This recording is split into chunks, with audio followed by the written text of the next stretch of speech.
En conférence de presse d'avant-match ce jour, le sélectionneur Faye Emess s'est prononcé sur l'embrouille qu'il y a eu entre lui et le journaliste Aimé Gueye après le match de la première journée de ces éliminatoires de la Coupe d'Afrique 2025 Côte d'Ivoire-Zambie au stade de la Paix de Bouaké. Je me rappelle que lors de la deuxième, vous demandez donc à la presse de vous accompagner dans cette aventure exactement avec les éléphants.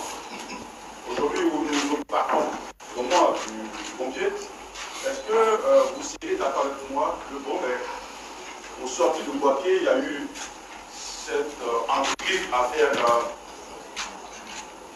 Emers Faye et l'un de nos confrères, Aimé Gueye.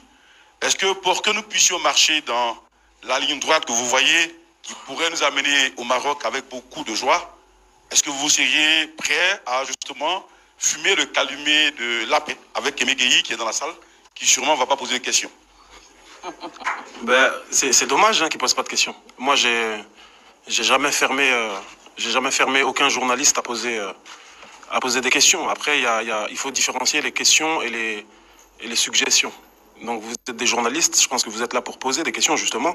Nous, on est là pour y répondre. Après, de la même manière dont vous êtes libre de poser les questions que vous voulez, je pense que nous aussi, de notre côté, on est libre de donner les réponses qu'on veut. Après, sincèrement, pour moi, vraiment, il n'y a pas d'affaire. Emers Faye, Aimé Gueye, il n'y a pas de souci. Il s'est passé ce qui s'est passé. Après, on est des adultes.